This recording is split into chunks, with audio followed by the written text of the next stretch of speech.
All right, hey everyone, welcome to Fight Legends Game Dev Update. I'm Shawn Porter here, as always, with Wombat and Dizzley. How y'all doing?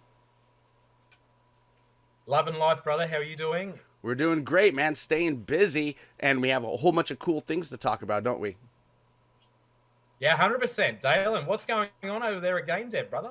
Well, we've got a couple of things this week. We've got a update for our marketplace stage. We've got a new character design that's coming in, and we've got also a wall kick update for Ross. Nice. Fantastic. Well, let's talk about the wall kick update because we just released on our Twitter, actually. We've got a little video where Shawnee, with his GameFi little show, he's done a little video up there hitting the wall kick within the first minute of the video, which is pretty cool. So why don't you tell us a little bit about how that come about, the thinking behind it, the process of actually putting it into the game and the mechanics? Okay, yep.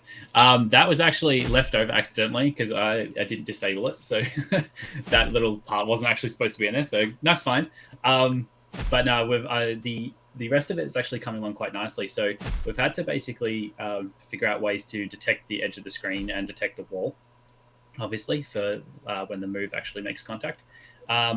And basically, it's adjustable. So I've had to implement a way for it to variably figure out the distance and then change the force behind it to get it all like working correctly. And we've also just replaced the animations as well with some more polished versions of the rough draft. So yeah, it's coming quite nicely. Basically, the closer you are to the edge of the screen, the easier it is for us to escape if you and hold down the button for longer. If you release it earlier, it'll actually do the move quicker, so you can kind of just pull it off as an attack rather than an escape. So when it comes to damage with this move, is it more just to turn around to the other side of the screen and it's only a little bit of damage, or what sort of damage is it creating? Actually, at the moment, it's just static. But the kind of the bonus of it is that if you try to block it and it gets behind you, you won't be blocking in the right direction, and that's when you'll actually. So basically, it's unblockable if you're not timing it right. So yeah, that's the kind of the benefit out of it. It's not as so much the damage of the move, more of the like maneuverability. Positioning, yeah. So then you can obviously probably strike the back or something, which obviously in MMA is not legal, but in Fight Legends, we do Fight what we Legends want don't here. care. Yep. So also you talked about lighting, brother. What's going on with the lighting? So the lighting in the market stage. So the market stage is taking a little bit longer just because it's got so much detail behind it, and there'll be like lots and lots of props. So we just started getting into the lighting aspects of it. We're actually thinking about having dynamic lighting on some of the like exchange windows that you can see, like one of these booths up here. So that'll actually change depending on the stock market going up or down. And we were thinking of tying it obviously to crypto and or Filecoin. So that'll be pretty cool to implement once we actually launch the token. Yeah, you'll see on the clips we're showing right now. You'll see some of the new updates Yeah, for that's the pretty cool. marketplace. That's kind of fantastic. Yeah, they look amazing, and you've done a fantastic, especially the art department. Talk about working with the art department. Like obviously you've got to bring everything together. So you've got the art department creating these graphics, and then you obviously then go and put everything into that graphic to make it come alive. How does that kind of work? Like, do you give total free license to the artist? Do you talk to them about what sort of feel we're after? How does that all come together? So yeah, it's actually interesting because basically it's a pipeline. So you've got all the way from concept to the in-game. There's actually quite a few people that handle the assets. So this stage you see behind me is in concept. So it's basically Jason, our lead environmental artist. He does all the concepting.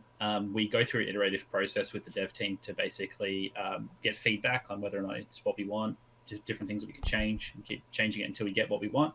Then actually that will go to another artist who is a prop artist that makes the scene optimized for in-engine use, because this scene isn't very optimized to begin with. And then once it's gone through that process, we get a tech artist that goes and puts all the materials and shaders on it, makes it look as close as possible to the concept within the game engine. And then that's when I actually get it and start implementing into the engine as a fightable stage. So it goes through at least 4 people before you actually get to play it. That's crazy. And then sort of like, how does that work in the chain of, work? Not command, but just in the chain of work with You know, are you ticking off every single box as it comes before it even gets to you? How does that work? Yep. Well, with the current size of the team at the moment, yeah, I'm technically the one who's going through and making sure that each process is approved before going into the next process. But once it's a much bigger team that we're going to have up after launch, there'll be an art director who will be looking at all of the process, and the dev sort of manager, which is what I'm currently doing. And it'll actually be approved by multiple people and make sure that it's consistent with the art style. That's great. And I mean, I've got to give you mad props, even though obviously I'm within the project, but you know, the amount that you're creating week to week. Like I remember Shawn was in a Spaces earlier today, and he was talking about how every single time he logs in from his bloodyface.io NFT so he can demo the game, every single time that he's logging into the game, something new's happening. Something, you know, you're like, hang on a minute, that wasn't in the game last week. Mm-hmm. So, like for us who are demoing the game, the amount that you're actually doing to the game from week to week, and how much people can actually, with their Bloody Face NFT, demo and see those upgrades. You've done a fantastic job. What about yourself? Like, what do you think within the team? How do you keep that sort of consistency going with, you know, always making sure there are new things for the Bloody Face holders to see every week? Yeah, well, thanks for the praise. It's nice to hear. Basically, I have to constantly keep a process of all the different parts as a project manager. I have to keep actually process a log of all the different parts and all the different things that we're going to be moving towards, and making sure all those little bits and pieces slowly filter through and actually make it towards the game. So, yeah, it's a pretty decent process, and to keep on tabs of it, it's pretty involved. I find myself quite busy all the time. Actually, I really hope that we get you know, a new developer soon, so that I can sort of help offset the amount of work I'm having to do on both fronts. But yeah, it's been pretty good so far. Awesome. Well, I know we're also working on a new character. Why don't you tell us a little bit about that as we look at some of the concept art? Yep. We've got a 6th character concept design in the works. We're currently considering sort of like a dragon dancer sort of style for it. We basically, our animation director said that he really wanted to work on a rhythmic based timing character. So that basically means that as the character's doing its animations, depending on when you actually activate the next attack, it'll smoothly operate into the next animation. So it's actually, you're pushing the same button, but it's actually changing up the attacks depending on the timing. So it's going to be, we're thinking about using a rope dart sort of aesthetic for the character, so that you can have that swinging kind of, you know, flowing motion. But it'll be really interesting to implement that, because it's going to have a lot of customization when it comes to setting up all the moves so that they loop from move to move. That's amazing. Like it reminds me of a game. I can't remember the game. You'll probably help me out on this. Mm-hmm. There used to be a character who was kind of like a drunken master.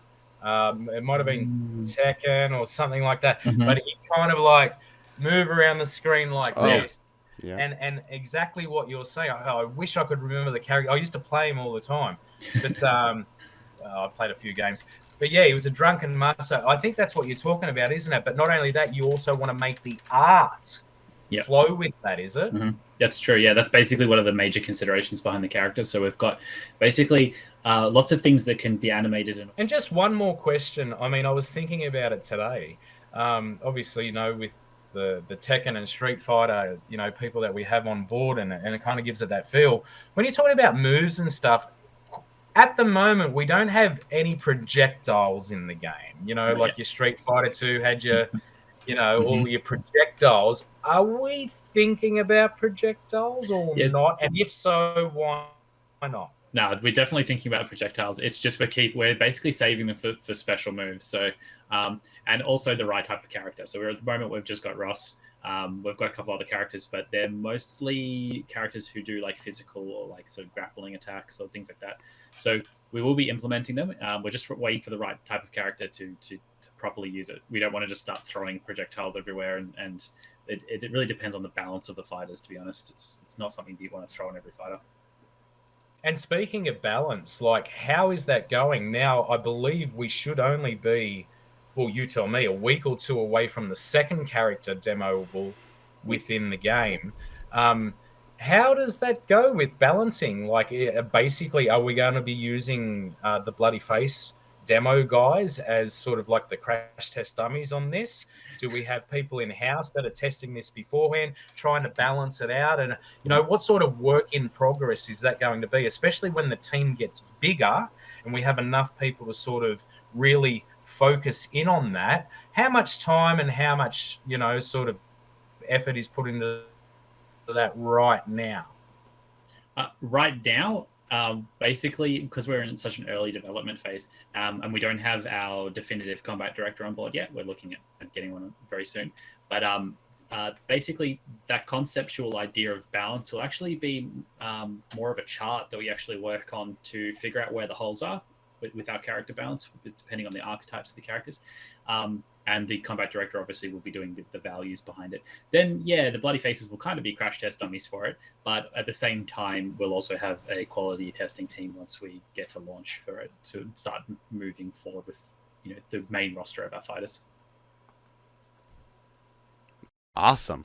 Well, these are all super cool alpha things that everyone can find out here every week on the dev update.